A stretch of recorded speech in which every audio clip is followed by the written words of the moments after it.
आइए आज हम सॉल्व करते हैं प्रश्नावली 3.7, जिसमें पहला क्वेश्चन दिया हुआ है। दो मित्रों अनी और बीजू की आयु में 3 वर्ष का अंतर है। अनी के पिता धर्म की आयु अनी की आयु की दोगुनी और बीजू की आयु अपनी बहन कैथी की आयु की दोगुनी है। कैथी और धर्म की आयु का अंतर 30 वर्ष है। अनी और बीजू की आयु ज्ञात कीजिए। पहले तो क्वेश्चन आपको ध्यान से पढ़ना है। इसमें पूछ क्या रहा है? अनी और बीजू की आयु। तो हम मान लेते हैं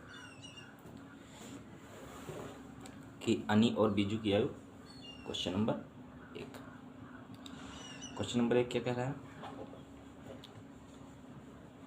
कह रहा है पहला क्या करते हैं, सबसे पहले तो मान लेते हैं कि माना किसकी? अनी और बीजू की आयु। तो माना अनी की आयु बराबर x और माना बीजू की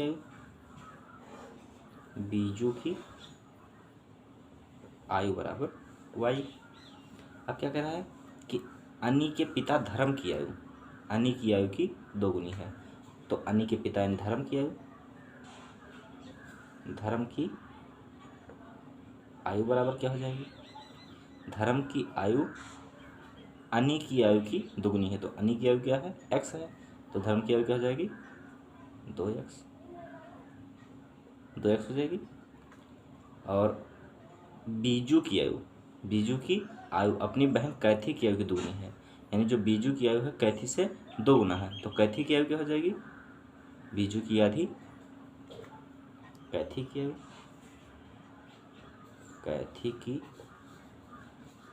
आयु कैथी बीजू की आधी आयु की है। तो बीजू की आयु क्या है? y बटा 2। ये कैथी की आयु हो गई। अब प्रथम प्रश्न अनुसार क्या कह रहा है कि दो मित्रों अनी और बीजू की आयु में 3 वर्ष का अंतर है, यानी अनी की आयु और बीजू की आयु में 3 वर्ष का अंतर है। यानी यदि अनी की आयु में से बीजू की आयु घटा दे तो कितना आएगा? 3। तो फर्स्ट शर्त क्या कर रही है? फर्स्ट शर्त कर रही है कि दोनों में अंतर कितना है? 3। तो x माइनस वाई बराबर 3। ये हो गया पहला समीकरण। और दूसरा क्या कह रहा है कि कैथी और धर्म की आयु का अंतर 30 वर्ष है।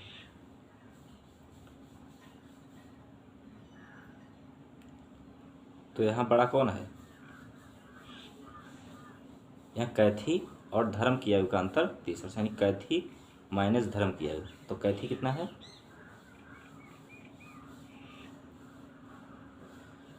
धर्म की आयु क्या है?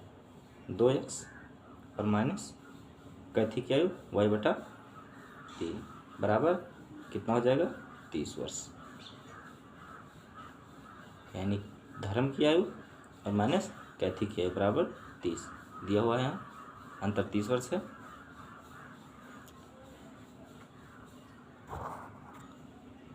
ये देखिए कह रहा है कि कैथी की और धर्म की आयु का अंतर, कैथी की और धर्म की आयु क्या है? y बटे 2। कैथी और धर्म की आयु का अंतर कितना है? 30 वर्ष। अब हम सॉल्व कर लेते हैं क्वेश्चन सॉल्व करेंगे।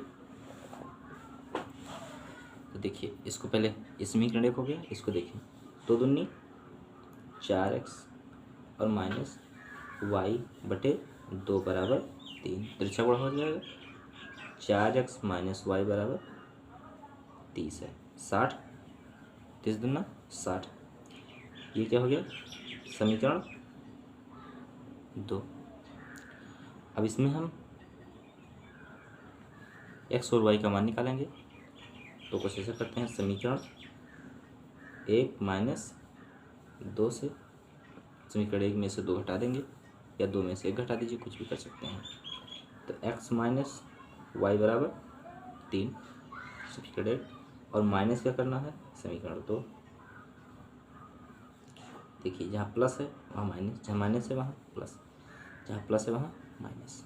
देखिए y से y कट गया, 4 में से 3 गई 4 में से 1 गए -3x बराबर 60 में से 3 गए -57।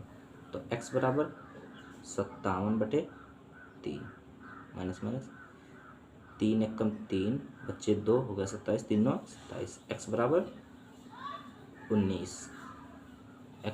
19। अब इस x का मान समीकरण 1 में रख दीजिए, y का मान निकल आएगा। तो x का मान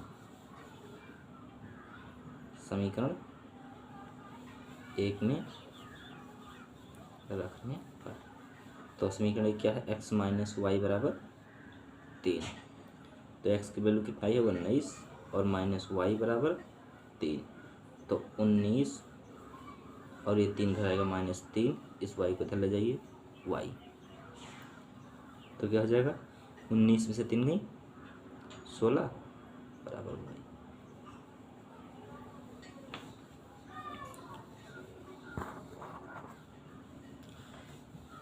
ये x किसकी आयु थी, x किसकी आयु थी माने थे, x माने थे अनी की आयु, यानी अनी की आयु हो गई। अनी की आयु कितना हो गई है 19 वर्ष। और y किसकी आयु है बीजू की। तो ये देखिए किसकी आयु हो गई बीजू की आयु। क्वेश्चन में यही बताना था 16 वर्ष। दूसरा क्वेश्चन क्या है, कह रहा है एक मित्र दूसरे से कहता है कि यदि मुझे 100 दे दो तो मैं आपसे 2 गुना धनी बन जाऊंगा। दूसरा उत्तर देता है यदि आप मुझे 10 दे दें तो मैं आपसे 6 गुना धनी बन जाऊंगा। बताइए कि उनकी क्रमशः क्या संपत्तियां हैं। यहाँ पर संकेत भी दिया हुआ है। सबसे पहले तो हम दोनों की संपत्तियों को मान लेते हैं कि माने पहले की संपत्ति x दूसरे की y। तो क्या कर रहा है, तो मान लेते हैं पहले तो कि दोनों की संपत्तियां, माना पहले की संपत्ति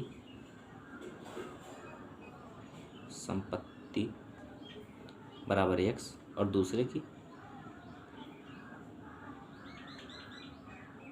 संपत्ति बराबर y।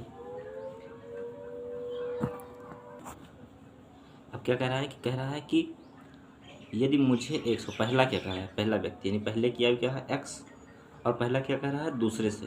ये देखिए दूसरा, तो पहला व्यक्ति दूसरे से कह रहा है कि यदि मुझे 100 रुपये दे दो, यानी ये 100 ये देगा तो इसके पास 100 रुपये कम हो जाएंगे, इसके पास 100 रुपये कम हो जाएंगे, इसको देगा तो इसके पास 100 रुपये आ जाएंगे। ये तो कह रहा है यदि मुझे 100 रुपये दे दो, किससे कह रहा है, दूसरे वाले से, दूसरे की संपत्ति y है। यदि ये इसे 100 रुपये देगा तो इसके में से 100 रुपये कम हो जाएंगे और इसके पास 100 रुपये आ जाएंगे। यदि मुझे 100 रुपये दे दो तो मैं तुमसे 2 गुना धनी बन जाऊंगा। 2 गुना धनी कौन बन जाएगा, ये पहला वाला, ये 2 गुना हो जाएगा इसका, तो इसमें 2 से गुणा कर देंगे, वो दोनों बराबर हो जाएगा। ये वाला पहला कंडीशन हो गया। देखिए x + 100 बराबर 2y - 200। x इसको इधर लेंगे -2y बराबर, और 100 है +100, और इसको इधर लाएंगे तो +200 बराबर 0। x - 2y और 100 और 200 300 बराबर 0। ये मान लेते हैं समीकरण 1। अब क्या कह रहा है, अब दूसरा उत्तर देता है। दूसरा क्या उत्तर देता है कि यदि आप मुझे 10 दे दो, तो देखिए ये पहले की संपत्ति और ये दूसरे की संपत्ति। अब की बार कौन मांग रहा है, दूसरा वाला मांग रहा है, किससे, इससे, यानी 10 रुपये से मांग रहा है तो इसके पास 10 रुपये कम होंगे और इसके पास 10 रुपये ज़्यादा हो जाएंगे। दूसरा वाला मांग रहा है पहले वाले से, तो क्या कह रहा है, यदि आप मुझे 10 दे दें तो मैं आपसे 6 गुना धनी हो जाऊंगा। 6 गुना कौन हो जाएगा, ये दूसरा वाला व्यक्ति, तो 6 से गुणा पहले वाले में कर देंगे, दोनों बराबर। अब हम देखते हैं, ये इसको सॉल्व करेंगे, क्या हो जाएगा 6x, क्या हो जाएगा 6x माइनस 10×60 बराबर y प्लस 10। 6x इसको इधर लाएंगे माइनस y और माइनस 60 और माइनस इधर आएगा -10 बराबर 0। तो क्या हो जाएगा 6x माइनस वाई और माइनस 60 माइनस 10 कितना हो जाएगा -70 बराबर 0।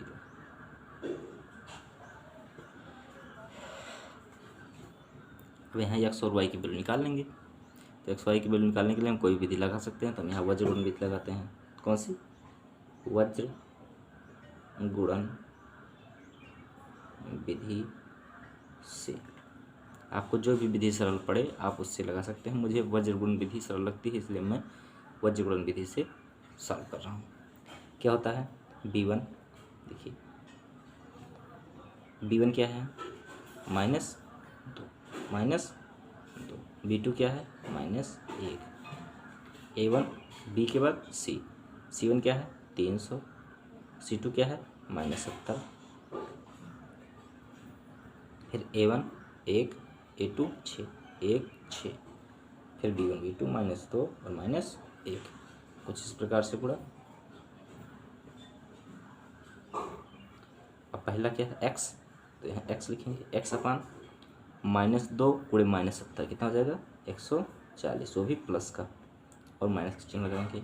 300 गुणे -1 कितना हो जाएगा -300 बराबर दूसरा क्या है y बटे 300 गुणे 6 कितना हो जाएगा 1800 और -70 गुणे 1 कितना हो जाएगा -70 बराबर 1 बटे 1 का नाम -1 गुणे 1 क्या हो जाएगा -1 और -6 गुणे -2 कितना हो जाएगा -12।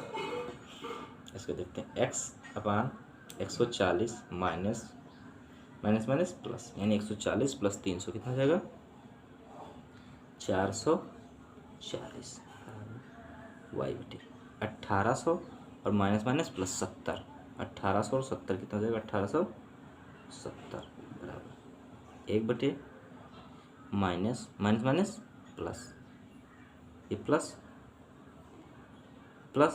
12 और -1 कितना हो जाएगा मतलब 11 कितना हो जाएगा प्लस का 11। अब एक बार x बटे 4400 बराबर 1 बटे 11 करेंगे और एक बार y बटे 1870 बटे 1 बटे 11 करेंगे। अब दोनों को सॉल्व करेंगे। देखिए यहाँ जाएगा 440 इधर जाएगा, तिरछा गुणा कराते हैं तो x बराबर 440 बटे 11, 11 चौक 44 0, x बराबर 40 रुपये, x बराबर 40 रुपये। यहाँ देखते हैं ये तिरछा गुणा होगा तो y बराबर 1870 बटे 11, 11 से कटेगा 11 एकम 11 बचा 7 हो गया 77, 11 से 77 170, y बराबर 170 दोनों की संपत्ति आ गई, पहले की संपत्ति और दूसरे की संपत्ति।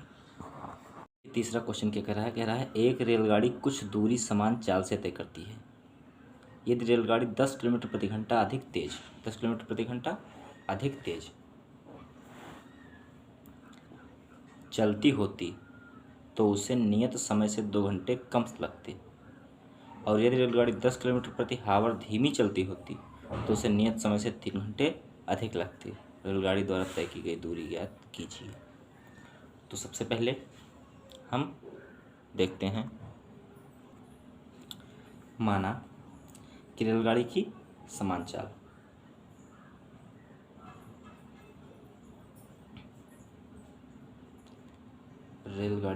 चाल, x है और रेलगाड़ी और दूरी कितना तय करती है, माना कि दूरी तय करती है कितना y किलोमीटर।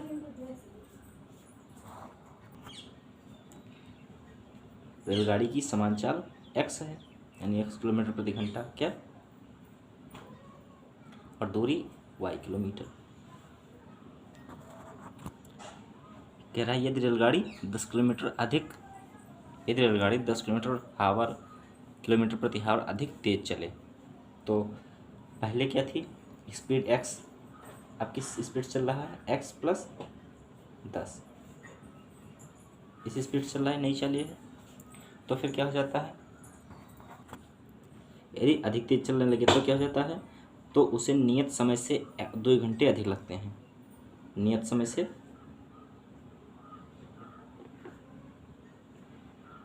2 घंटे अधिक लगते हैं। तो पहले नियत समय क्या है, तो ये देखिए समान चाल से समान दूरी तय करेगी तो समान समय लगेगा नियत समय, तो नियत समय क्या हो जाएगा, नियत समय समय बराबर दूरी बटा चाल, दूरी बटा चाल, तो दूरी क्या है y और चाल क्या है x, y बटे x, ये नियत चाल है मतलब नियत समय है।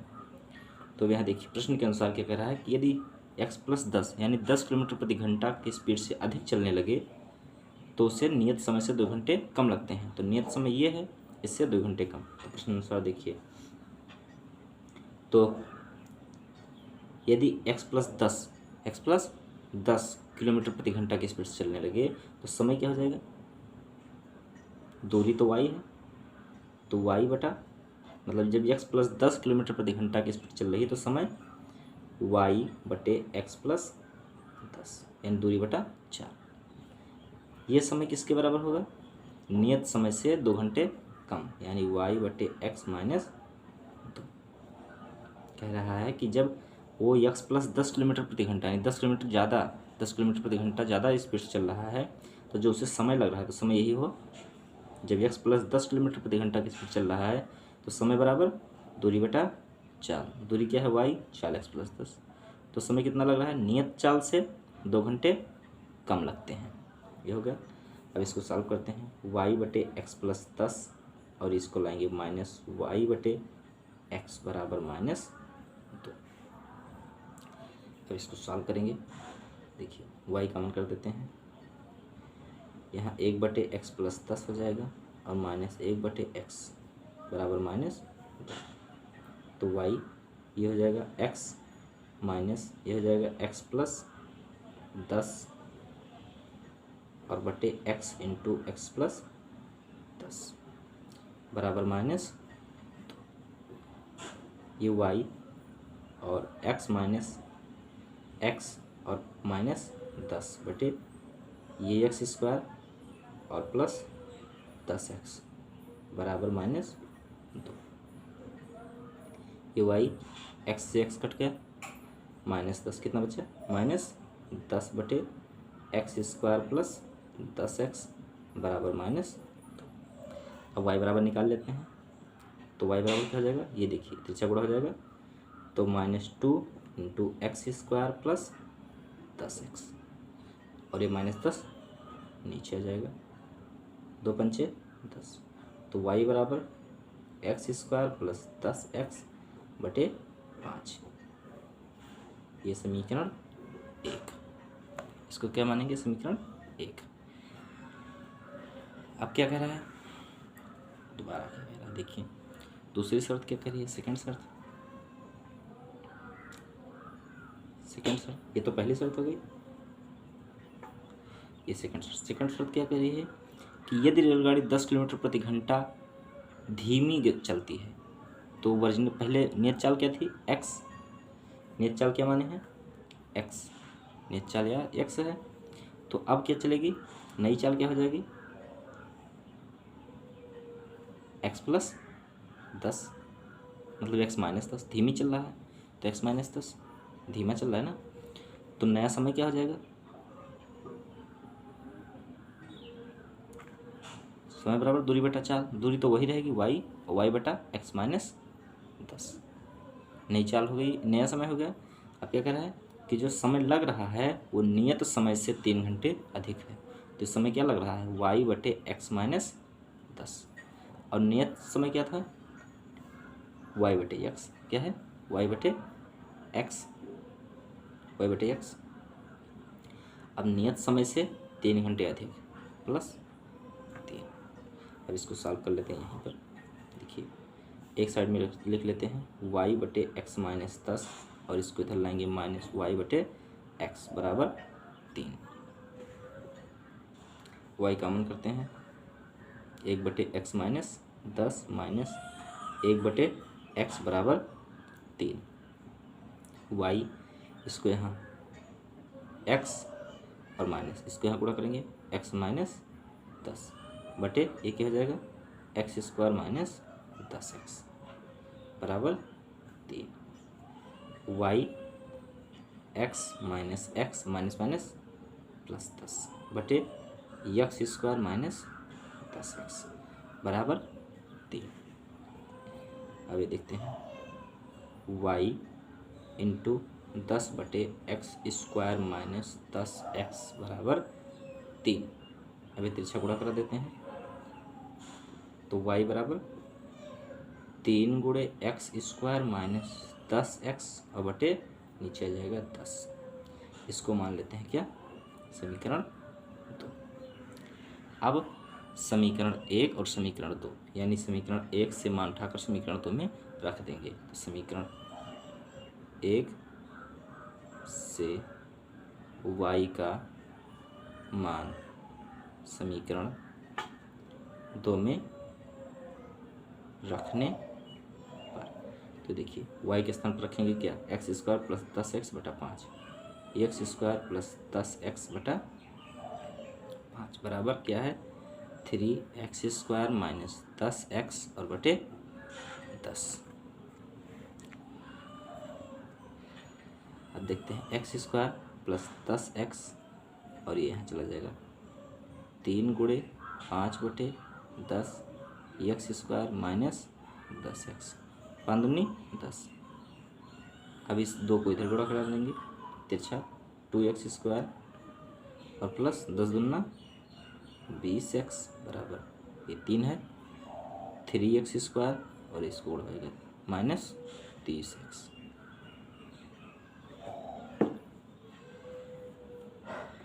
अब एक्स स्क्वायर वालों को एक साइड में एक्स वाले को दूसरी साइड में कर देते हैं। तो ये देखिए 20x और इधर आएगा प्लस 30x हो जाएगा और बराबर 3x स्क्वायर और इधर आएगा माइनस 2x स्क्वायर हो गया।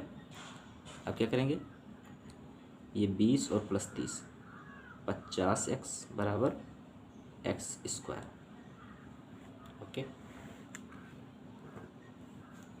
तो इसका शायद 2 मान निकले क्या क्या कितना है 50x बराबर एक्स स्क्वायर। तो एक साइड कर लेते हैं 50x माइनस एक्स स्क्वायर बराबर 0। यहाँ से x कॉमन करेंगे तो 50 और माइनस x बराबर 0। एक बार x बराबर 0 कोई मतलब नहीं, दोबारा क्या करेंगे 50 माइनस एक्स बराबर 0 तो x बराबर 50 x बराबर 50। ये x क्या है समान चाल है, समान चाल है। निकालना क्या है दूरी, x की वैल्यू आ गई। यहाँ से किसी भी समीकरण समीकरण 1 या समीकरण 2 में y की वैल्यू रखकर x का मान निकाल लेते हैं। तो x का मान समीकरण 1 में रखते हैं। समीकरण 1 में रखने पर समीकरण 1 क्या है y बराबर एक्स स्क्वायर प्लस 10x बटा 5। तो y बराबर x की वैल्यू क्या है 50, 50 का स्क्वायर प्लस 10 गुणे 50 बटे 5। तो y बराबर 25 2500 प्लस 500 बटे 5। तो y बराबर 2500 में से 500 जाएंगे कितना बचेगा 2500 500 3000 और बटे 5 काटेंगे 5 6 30 600। y बराबर 600 किलोमीटर। हमें क्या ज्ञात करना था दूरी 2500 500 300 3000 3000 बटे 5 600 किलोमीटर हमें ज्ञात क्या करना था। देखिए रेलगाड़ी द्वारा तय की गई दूरी ज्ञात कीजिए। देखते हैं 4 नंबर क्वेश्चन क्या कह रहा है कि एक कक्षा के विद्यार्थियों को पंक्तियों में खड़ा होना है। यदि पंक्ति में 3 विद्यार्थी अधिक होते हैं तो एक पंक्ति कम होती है। यदि पंक्ति में 3 विद्यार्थी कम होते हैं तो 2 पंक्तियां अधिक बनती हैं। कक्षा में विद्यार्थियों की संख्या ज्ञात कीजिए। तो सबसे पहले क्या करते हैं, क्वेश्चन नंबर 4 क्या मानते हैं, माना कि पंक्तियां कितनी हैं, पंक्तियां x है और हर पंक्ति में बच्चों की संख्या बराबर y है। अब पहला क्या कह रहा है कि यदि पंक्ति में 3 विद्यार्थी अधिक होते हैं, ये हो गई पंक्ति। यदि पंक्ति में तो यदि एक पंक्तियाँ कितनी है x, बच्चे एक पंक्ति में बच्चे कितने हैं y, तो कुल बच्चे कितने होंगे एक्स वाई, यानी एक पंक्तियाँ x हैं और हर पंक्ति में बच्चे y हैं, तो कुल बच्चे कितने होंगे एक्स वाई। अब पहला क्या कह रहा है, यदि पंक्ति में 3 विद्यार्थी अधिक होते हैं, क्या हो जाता है, ये हो गई पंक्ति। यदि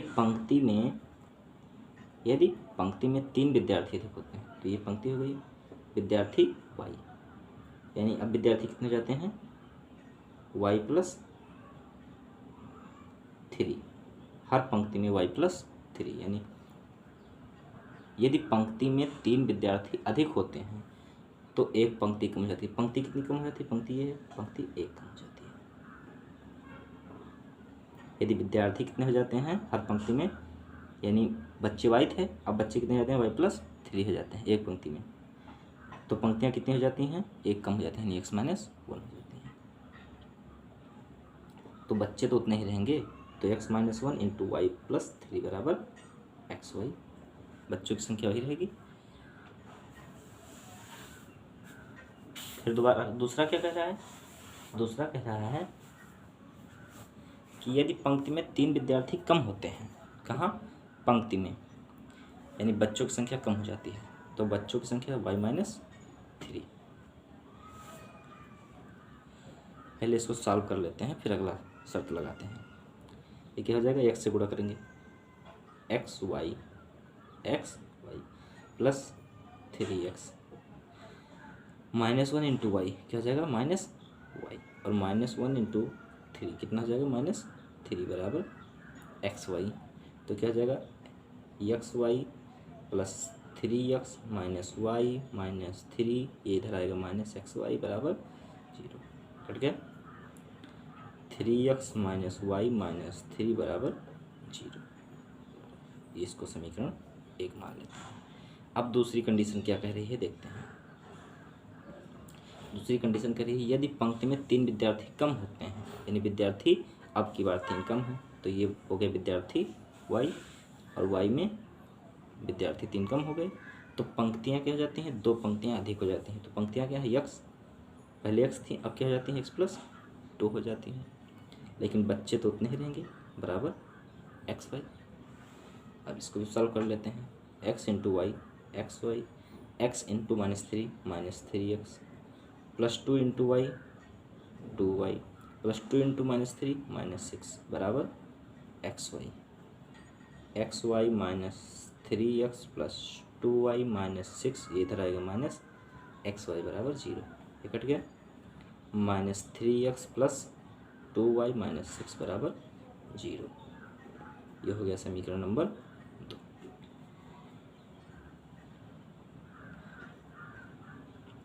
अब हम या तो इसमें वज्रगुण विधि लगा दें या कोई और विधि लगाकर सॉल्व कर लेते हैं।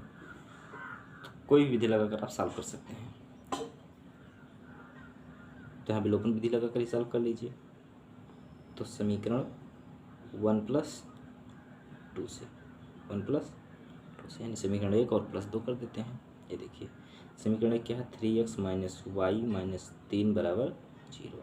समीकरण 2 क्या है, -3x + 2y -6 बराबर 0।